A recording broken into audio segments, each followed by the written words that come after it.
우리가 보통 문과적 사고라고 하는 말을 하거든요.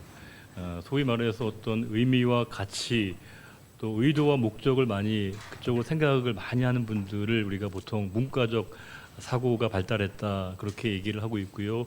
또 이과적 사고라고 하는 것은 조금 더 냉철하게 이성적이고 또 맥락에 대한 정합성 같은 것들을 잘 따지는 분들이 이과적 사고가 발달했다 이런 표현을 쓰게 되시는데 제가 이제 요한계시록을 공부하면 공부할수록 알아가면 알아갈수록 이 요한계시록은 문과적 사고를 하시는 분뿐만이 아니라 이과적 사고를 하시는 분들에게도 너무나 매력적인 말씀이 된다 그런 생각을 많이 해보게 됩니다. 게다가 아주 심미적인 부분도 아주 많아서 예술적 사고를 하는 분들에게도 이 요한계시록이 너무 참 아름답고 근사하고 너무 귀한 말씀이라는 생각을 거듭 해보게 됩니다. 우리가 계속 살펴본 것처럼 요한계시록의 가장 중요한 주제는 위로와 소망이라고 말씀을 드렸습니다. 요한계시록의 가장 핵심적인 주제는 바로 성도를 향하신 하나님의 위로이고요. 교회를 향하신 하나님의 위로가 바로 가장 중요한 메시지입니다. 위로와 소망의 메시지를 성도들에게 주시는 것이 바로 요한계시록의 가장 큰 의의이자 목적인데 이 말씀을 조금 더 깊이 들어가 보게 되면 교회가 뭐냐? 교회가 무엇이어야 되는가? 즉 우리가 어떤 삶을 살아내야 되는가에 관한 말씀을 주고 있는 책이 바로 요한계시록입니다. 즉 한마디로 미리 말씀드리면 교회는 바로 증인이라는 사실입니다. 성도는 바로 증인의 삶을 사는 것이 바로 이 교회이자 성도라고 하는 겁니다. 증인이라고 하는 거 우리가 떠올리게 되는 개념은 그런 거지 않습니까?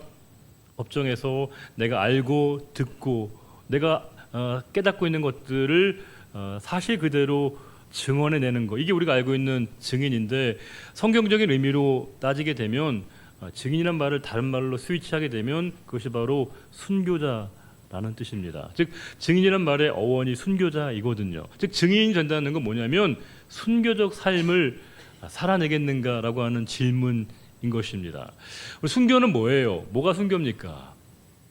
순교는 죽는 겁니다. 그런데 왜 죽는 거예요? 따라 죽는 게 바로 순교입니다. 무엇을 위해서, 누구를 위해서 따라 죽는 것입니까?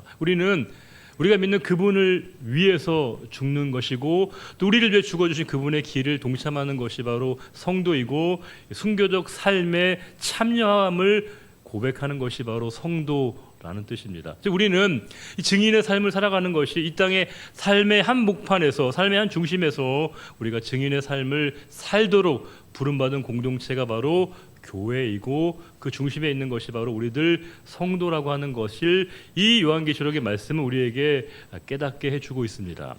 요한계시록 1장 보시게 되면 주님께서는 당신을 가르치실 때 나는 알파와 오메가이다 이렇게 말씀하십니다. 우리의 모든 삶이 하나님의 주권의 영향으로부터 벗어날 수 있는 부분은 아무것도 없다는 사실이죠. 우리의 모든 삶의 전 영역을 다스리시고 통치하시고 운행하시는 그분을 고백하는 표현이 알파와 오메가라는 뜻입니다. 근데 그분을 또한 어떻게 고백하고 있는가? 이제도 있고 전에도 있고 장차 오시는 분이십니다. 하나님은 우리 곁으로 다가오시는 분이십니다. 우리 곁으로 찾아오시는 분이시죠. 하나님이 먼저 우리에게 다가오신 겁니다. 우리에게 찾아오신 겁니다. 우리는 하나님 앞에 나올 때 우리의 결단과 우리의 용기로 우리의 뜻으로 여기 나온 것 같지만 그렇지 않다는 사실입니다. 하나님이 우리를 부르신 거예요.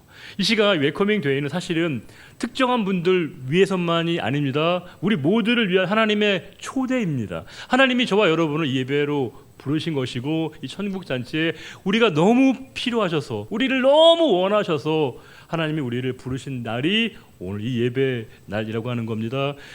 하나님이 우리 곁에 가장 가까이 오신다고 하는 것은 내 삶에 가장 우리의 밀접하게 내 곁에 계시다고 하는 것을 의미합니다. 우리가 살아가다 보면 우리 가장 가까이 있는 분도 우리를 떠날 때가 있습니다. 반드시 우리가 누군가와 이별을 해야 되고요, 또 결별을 하게 될 때가 있습니다. 그런데 언제나 그분은 우리 곁에 계시고 우리와 함께 계신다는 것을 말씀해주고 있습니다. 우리가 어떤 때에 있든지 무엇을 하든지 언제나 우리 곁에 계시는 그분, 우리 곁으로 찾아오시고 다가오시고 항상 내 곁에 계시는 분이심을 고백하는 표현이 요한계시록 1장에 나오고 있습니다. 그러면서 이제 2장과 3장에는 그 7개의 교회에게 보내는 편지의 형식을 띄어서 모든 교회의 현실과 상황에 딱 부합하는 말씀을 주고 계신데, 공교롭게도 당연히 모든 7개 교회에 향하신 메시지 맨 끝에 뭐가 되어 있습니까? 이기는 자에게는, 이김을 얘기하고 있다는 거예요. 즉 우리의 성도의 삶은 이겨야 되는 거예요. 승리해야 되는 겁니다. 그런데 우리는 승리라고 얘기하면, 생각하면 상대방을 굴복시키고, 상대방을 무릎 꿇게 만들고, 상대방을 전복시키고, 내가 우위에 서는 것을 우리는 승리라고 생각하고 있고요, 그게 이긴다고 생각하고 있습니다. 그런데 우리 주님의 길, 십자가의 길은 완전히 다른 겁니다.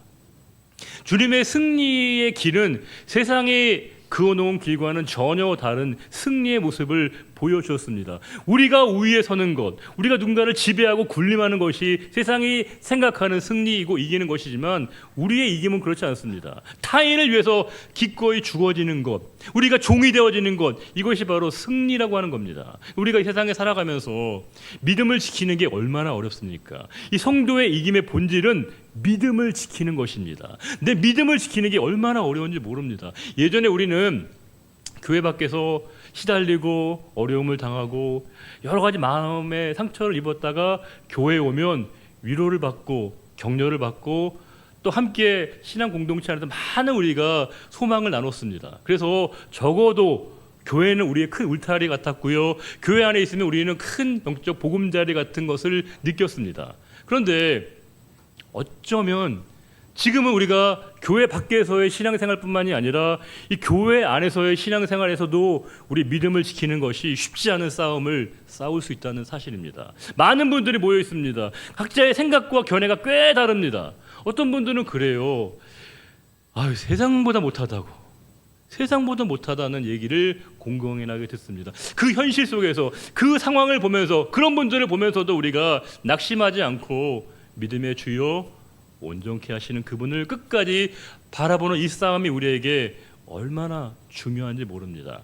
우리 사람 때문에 넘어지지 않고, 사람 때문에 흔들리지 않고 내 믿음의 중심을 끝까지 주님께 주는 이 싸움이라고 하는 게 얼마나 어려운지 모릅니다. 우리가 대개 넘어지고 시험 들고 아파하고 상처받는 대부분의 요인들은 사람 때문입니다. 관계 때문입니다. 그 관계 가운데 우리가 사람들과 점점 가까워지면 가까워질수록 역설적으로 우리의 신앙생활이 점점 어려워집니다. 신앙은 사람들과 함께 있지만 사람들과 더 가까워지는 관계가 더 깊어지는 것이 아니라 주님과 가까워지는 것입니다.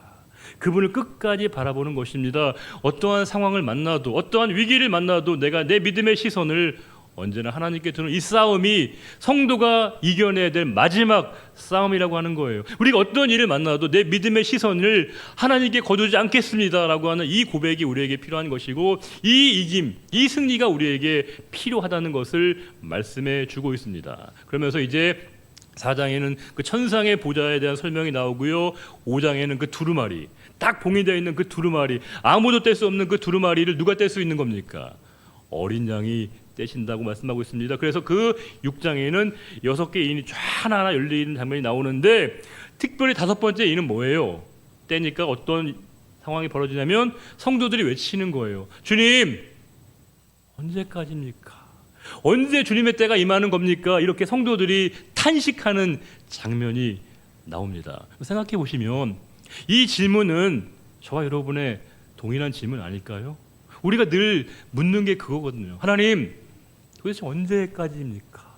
언제가 돼야 그게 이루어지는 겁니까? 언제가 돼야 그게 응답이 주어지는 겁니까? 이 질문이 언제나 우리가 신앙생활하면서 가장 본질적으로 맞이하는 중요한 질문 가운데 하나 아닙니까?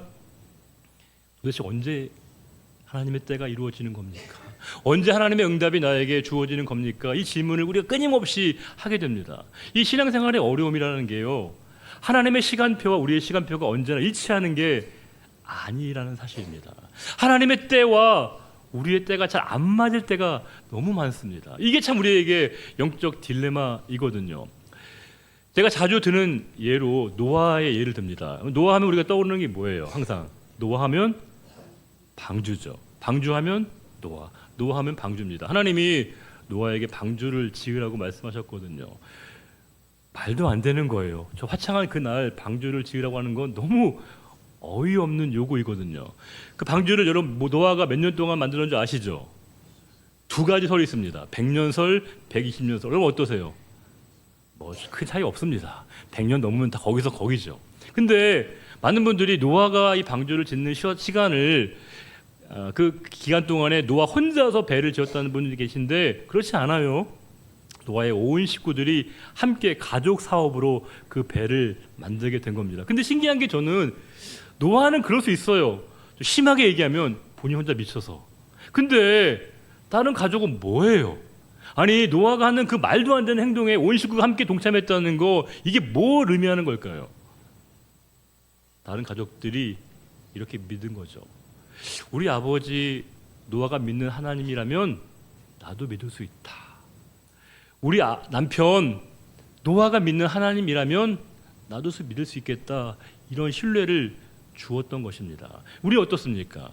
내가 믿는 하나님이라고 한다면 우리의 가족이, 우리의 지인이, 우리의 자녀들이 정말 하나님을 믿는 그 믿음의 자리에 설 수 있는 거 맞습니까?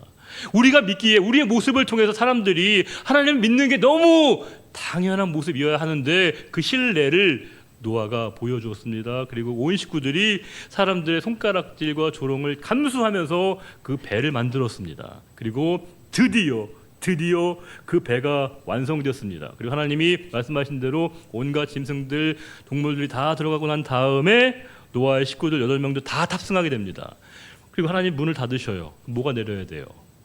비가 와야 하거든요. 이게 그들이 지금까지 참은 그 이유이기도 하거든요. 그렇게 조롱했던 사람들에게 봐라, 이제 비가 오지 않냐 보여주면서 사람들에게 이제 충분히 그들이 그렇게 인고의 시간들을 이제 보상받는 시간이었거든요. 그런데요, 비가 안 와요. 비가 내리지 않습니다. 하루가 가도 비가 안 와요. 죽음의 시간입니다. 이틀이 가도 비가 오지 않습니다. 죽음 같은 시간이 계속됩니다. 우리가 생각해 보면 100년이 긴 시간이에요, 일주일이 긴 시간이에요. 목사님 그 질문이라고 합니까? 이렇잖아요. 근데 체감상 노아의 식구들에게 이 100년과 일주일 중에 어느 게 더 길게 느껴졌을까요? 그렇죠. 왜요? 100년은 예상한 거예요. 준비한 거예요. 생각한 그 스케줄대로 되는 시간이었는데 이제 그게 딱 들어맞는 시간이 되면 이제 뭔가가 딱 나타나야 그들이 이제 기도하고 애쓴 거에 대한 보람을 느낄 터인데 응답이 보이지 않습니다. 아무런 결과가 나타나지 않을 때 그 초조함, 불안, 두려움이 엄습합니다. 저는 노아의 식구들 진짜 대단하다 싶습니다. 들어갔는데요, 안 나와요. 안 나옴. 버팁니다. 참습니다. 견딥니다. 그리고 그게요, 언제까지 참아야 되는지 모르는 시간이에요. 그냥 무더운이도 참아야 됩니다. 그런데 일주일이 되면서 비가 내리기 시작합니다. 그 일주일의 시간은 죽음과도 같은 시간이었을 겁니다. 그런데 생각해 보면 하나님의 일들이 이러하다 싶습니다. 우리는 되게 하나님이 어떤 일들을 우리에게 맡기셨을 때, 허락하셨을 때 기대하는 바가 있거든요.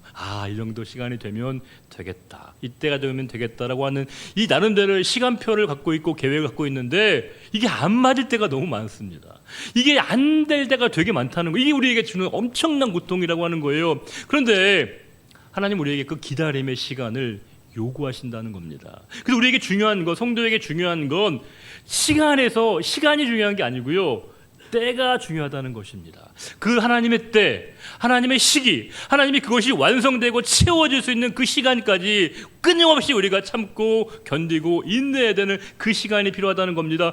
어쩌면 이 시간은 정말로 우리에게 가장 힘들고 고통의 시간입니다. 그런데 결과적으로 보면 그 시간이 우리에게 꼭 필요했다는 것을 알게 됩니다. 언제 알게 된 줄 아세요? 그 과정일 때는 몰라요. 끝나고 나면, 지나고 나면 이 시간이 꼭 나에게 필요했던 시간이구나, 이 시간이 꼭 우리 가정에게 있어야 됐던 시간이구나 라고 하는 것을 비로소 알게 된다는 겁니다. 그래서 이게 믿음이 어려운 거예요. 믿음이 어려운 겁니다. 그 하나님의 때가 될 때까지 우리가 인고하는 시간이죠. 근데 저는 이 기다림을 우리의 몫이라고 생각했거든요. 우리의 덕목이라고, 내가 참고 내가 견디고 내가 인내하는 시간으로 생각했는데 묵상하면 묵상할수록 아닌 거예요. 내가 기다렸던 게 아니고요. 하나님이 기다려 주셨습니다. 우리가 그때가 될 때까지, 내가 그 모습이 될 때까지 기다려 주신 거예요. 생각해 보시면 이 시간 여러분과 제가 심하게 얘기하면 뻔뻔하지 않습니까? 우리가 주님 앞에 나오기에 너무 부끄러운 모습, 얼마나 우리가 때가 많고 얼마나 우리가 정말 부끄러운 모습이 많음에도 불구하고 이렇게 주님 앞에 나올 수 있었다라고 하는 건 하나님이 우리를 기다려 주신 거예요. 우리가 이 자리에 설 때까지, 우리 입술로 당신을 부를 때까지, 우리 입술로 하나님을 예배할 때까지, 하나님을 찾고 구할 때까지 하나님이 기다려 주신 그 결과가 저와 여러분의 지금의 모습이라고 하는 거예요. 그래서 우리 성도에게 중요한 게 뭐냐? 그 때를 기다릴 줄 아는 그 믿음이 우리에게 필요한 것이고, 성도들이 그렇게 외치고 있습니다. 주님 언제까지, 언제입니까? 이제 그때가 멀지 않다, 이렇게 말씀하십니다. 그게 이제 7인의 내용이고요. 7장에는 그 유명한 14만 4천 명 구원받는 사람, 인침받는 사람들의 숫자가 나오는데, 물론 이 숫자는 상징적인 숫자라고 말씀드렸습니다. 신구약에 있는 모든 백성들인데, 인친다는 건 뭐라고요? 하나님 인쳤다는 건 뭘 의미하는 거예요? 당신의 소유로 삼으셨다는 사실입니다. 우리는 뭐라는 거예요? 그러면 우리가 하나님의 것이다, 하나님의 소유이다, 이런 뜻인 겁니다. 우리가 하나님이 우리의 주인이시다라고 하는 것을 인정한다는 것이 조금 전 여러분들 드렸던 그 예물 봉헌 시간에만 우리가 고백하는 게 아닙니다. 우리는 내 전 존재가 하나님의 것임을 고백하는 겁니다. 우리의 눈 보는 것, 거기에 하나님의 주권을 인정해야 됩니다. 우리의 듣는 것 안에 하나님의 주권이 임해야 됩니다. 우리의 감정과 의식과 우리의 표정 안에 하나님의 주권이 드러나야 됩니다. 우리는 우리의 것이 아니라는 거예요. 우리가 하나님의 것이기에 나의 모든 소유, 나의 모든 존재, 나의 모든 은사가 주신 그분의 뜻에 따라 합당하게 쓰임받도록, 그것이 주인의 뜻에 부합한 삶으로 고백되어지도록 우리의 삶의 고백이 필요하다는 겁니다. 그래서 우리의 표정 안에, 우리의 언어 안에 그것의 주인이신 그분이 드러나지는 삶의 고백이 우리에게 필요하다는 것을 말씀해 주고 있습니다. 8장과 9장에는 7인 다음에 7나팔이 있는데, 7인과 1나팔은 차이가 있어요. 7인은 범위가 하나님의 진노와 심판이 4분의 1이고 7나팔은 3분의 1로 그 범위가 조금 더 넓어집니다. 하나님이 당신의 심판과 진노를, 하나님을 그렇게 백성들을 괴롭히는 자들을 향한 하나님의 진노가 실행된다는 것을 8장과 9장에 말씀하시고, 10장에는 내용은 잘 모르겠으나 그 작은 책, 입에는 달고 배에는 쓴 책, 아마 애가와 애곡의 노래일 수 있는 그 작은 책이 나오고, 진짜 중요한 책은 바로 11장입니다. 11장에는 두 감람나무와 두 촛대가 나오는데, 우리에게는 숫자하면 히브리적 사고를 우리가 좀 친숙해지셔야 돼요. 우리 히브리인들에게, 유대인들에게 2라고 하는 숫자, 둘이라고 하는 숫자는 뭘 의미한다고요? 증인입니다. 즉 2라고 하는 건 증인을 얘기하는 거예요. 그러면 교회가 뭐라는 거예요? 증인이라는 거예요. 증인의 삶을 사는 것이 바로 교회이자 성도라고 하는 겁니다. 우리는 세상의 한복판에서 이 증인의 삶을 살아가는 겁니다. 하나님의 말씀이 부정되어지게 되고 진리가 난도질당하는 이 현 삶의 한복판에서 변함없이 그 진리를 입증하고 하나님의 말씀이 진리임을 삶으로 고백하는 것이야말로 성도이고 교회의 존재 목적이라는 겁니다. 46년 전에 하나님께서 이곳에 당신의 이름으로 세우신 우리 교회가 이 땅에 존재해야 되는 목적도 바로 여기에 있습니다. 우리는 우리의 이름과 우리의 가치를 보존하기 위해서 우리가 교회가 있어야 되는 게 아닙니다. 교회는 증인의 삶을 사는 것입니다. 증인의 삶을 살아갈 때만이 교회가 교회인 거예요. 우리가 성령 충만해야 되는 이유가 뭘까요? 저와 여러분이 성령 충만하고자 하는 그 의도가 뭐예요? 왜 우리가 성령 충만해야 되는 겁니까? 사도행전 1장 8절 뭡니까? 오직 성령이 너에게 임하시면 너희가 권능을 받고 예루살렘과 온 유대와 사마리아와 땅끝까지 이르러 우리가 성령 충만해야 될 이유가 거기에 있다는 거예요. 성령의 능력에 힘입어서 그분의 권능으로 우리가 증인의 삶을 살아가도록 하나님이 우리를 성령 충만한 공동체를 부르셨다는 거예요. 우리의 신앙을 뜨겁게 하기 위한 것만이 아니고요, 증인의 삶을 불사르기 위해서 이 삶의 현존의 삶의 현실 가운데서 내가 증인의 삶을 살아내도록 성령의 도우심을 힘입는 것, 그것이 바로 교회에게 주어져 있는 사명이자 본분이라는 겁니다. 그런데 이 11장 보시게 되면 되게 중요한 구절이 있습니다. 하나님이 성전을 측량하시는데 성전 바깥 마당은 측량하지 않으십니다. 이게 뭐냐? 우리 육체의 고난과 육체의 환난은 성도가 불가피하게 당하는 현실이라고 하는 겁니다. 우리가 육체의 고난과 이 아픔과 고난을 겪는 것은 하나님의 큰 계획과 경륜 가운데 있다는 거예요. 그런데 그 기간이 무한대가 아니라 1260일 42개월 3년 반 3일 반 한때 두때 반때, 이게 요한계시록 다 똑같은 표현이에요. 성도가 당하는 고난의 시간을 숫자적으로 상징적으로 표현하고 있는 겁니다. 자, 여러분들 이해를 못하시는 것 같아서 다시 한번 반복하도록 하겠습니다. 1260일 42개월 혹은 3년 반 혹은 3일 반, 한때 두때 반때 다 뭐예요? 성도가 당하는 환난의 시간을 의미하는 겁니다. 즉 우리에게 환난은 불가피하다는 거예요. 그런데 그때 하나님께서 우리를 방치하시는 게 아니라는 겁니다. 그 고난의 시간에 이 고난을 능히 감당하도록 우리와 함께 가신다는 말씀을 주고 있는데, 이 11장의 말씀 다음에 근본적으로 성도가 질문하는 거예요. 그럼 우리가 왜 고난을 당하는 것이지? 왜 이렇게 교회가 시련을 당하는 것이지에 대한 그 답을 주고 있는 내용이 바로 12장입니다. 오늘 본문 12장 보시게 되면, 자, 우리 1절과 2절 한번 우리 찬양대 읽어주시겠어요? 우리 12장 1절과 2절 한번 읽어보겠습니다.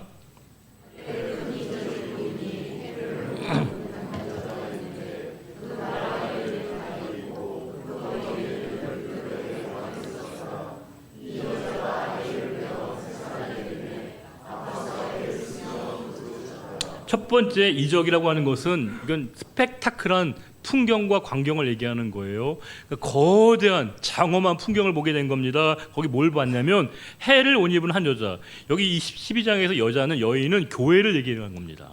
이 교회가 당시에 볼 때 너무 초라해 보였거든요. 늘 밀리고 세상으로부터 늘 치이기 때문에 교회가 되게 보잘것없고 초라해 보이지만 그렇지 않다는 겁니다. 교회는 그리스도의 자체이시기 때문에 엄청난 영광을 갖고 있는 그 교회의 본래 모습을 요한이 보게 된 겁니다. 그 발 아래 달이 있고 머리 12관을 쓰고 있는 그 해를 옷 입은 그 여인인 교회를 그 요한이 보고 있는 겁니다. 그 여자가 아이를 베어 해산하게 되면 그리스도와 교회는 분리될 수 없는 겁니다. 교회가 그리스도이고요, 교회가 그리스도인 것이고요. 그 여자가 아이를 낳았다고 하는 것은 결과적으로 보게 되면 그리스도를 통해서 교회가 생겨나게 됐고, 교회의 뿌리는 바로 예수 그리스도라고 하는 것을 의미하고 있는 거예요. 그런데 이 교회의 영광이 있는데 13절에 하늘에 또 다른 이 장엄한 풍경을 보게 된 겁니다. 그게 뭐냐? 한 붉은 용이 있다는 겁니다. 이 붉은 용은 9절에 마귀라고 되어 있습니다. 사탄입니다. 이 사탄이 머리가 7개나 있어요. 뿔이 10입니다. 7머리에 7왕관을 쓰고 있다는 건 뭐예요? 엄청난 힘이 있다는 겁니다. 사탄이 힘이 있어요. 엄청난 힘이 있습니다. 근데 그 힘을 가지고 어떻게 하는가? 4절에 꼬리가 하늘의 별 3분의 1, 즉 3분의 1의 자기 부하들을 거느리고 하나님과 대적하는 것이 바로 사탄이었다는 거예요. 그리고 그 힘을 땅에 던지게 됩니다. 그러면서 그 용이 해산하려고 하는 여자 앞에서 그가 해산하면 그 아이를 삼키려고 한 겁니다. 이게 뭘까요? 교회의 뿌리였던 그리스도를 없애려고 했던 사탄의 시도인데, 이걸 우리가 직접적으로 경험했죠. 뭐예요? 헤롯이 실제로 모든 아이를 죽이려고 했던 것은 그 타겟가 누구였습니까? 그리스도이셨거든요. 그 상황 가운데 교회의 뿌리가 되고 머리가 됐던 예수 그리스도를 죽이려고 했던 것이 바로 이 사탄의 시도이고, 사탄의 궁극적인 목적은 바로 교회라고 하는 것을 보여주고 있습니다. 그때 이 아이를 삼키려고 했으나 5절에 이 여자가 아이를 결국 낳게 됩니다. 그리스도를 통해서 그리스도가 바로 장차 철장으로 만국을 다스릴 메시아가 된다는 겁니다. 그 아이 그리스도께서 하나님 앞과 보좌 앞으로 올라가고 난 다음에, 이제 그리스도께서 승천하시고 난 다음에 6절에 그 여자가, 교회가 그리스도의 은혜 가운데 하나님의 도우심 가운데 광야로 피신을 가게 됩니다. 그 광야에서 하나님의 보호하심을 받는다는 거예요. 몇 년 동안요? 1260일 동안에, 즉 이 교회가 당하는 환난의 기간 동안에 하나님이 교회를 방치하시는 것이 아니라 그 용의 세력으로부터, 사탄의 세력으로부터 교회를 하나님이 보호하신다는 말씀을 주고 있습니다. 생각해 보면 사탄은 끊임없이 교회를 흔들고요, 무너뜨리려고 합니다. 교회를 무너뜨리고 흔들고 교회를 부정하려고 합니다. 예전에 사탄의 전략은 거대한 물리적인 힘과 거대한 군사적인 힘으로 교회를 흔들려고 했습니다. 막강한 힘으로, 그 자신의 거대한 힘으로 교회를 무너뜨리려고 했으나 이 전략을 완전히 실패했습니다. 그 로마의 거대한 힘이 교회를 흔들 수 있는 게 아니었습니다. 무너뜨릴 수 있는 게 아니었습니다. 그런데 사탄의 전략을 바꿨습니다. 스크루테이프의 편지 보시면 아시겠지만 사탄의 전략은 매우 지능적으로 바뀌었습니다. 그래서 어떻게 하는가? 거대한 힘으로 우리를 궁지에 몰아넣는 것이 아니라 세상과 교회를 구분하지 못하게 만들었습니다. 세상의 질서가 교회 안에 들어오게 만들었습니다. 세상과 교회가 구분하기 어려워졌습니다. 우리가 성도인지 아닌지를 구분하기 어려워졌습니다. 우리는 성도이면 하나님의 질서와 하나님의 말씀대로 살아가야 함에도 불구하고 우리가 여전히 우리의 생각과 마음이 세상에 머물게 합니다.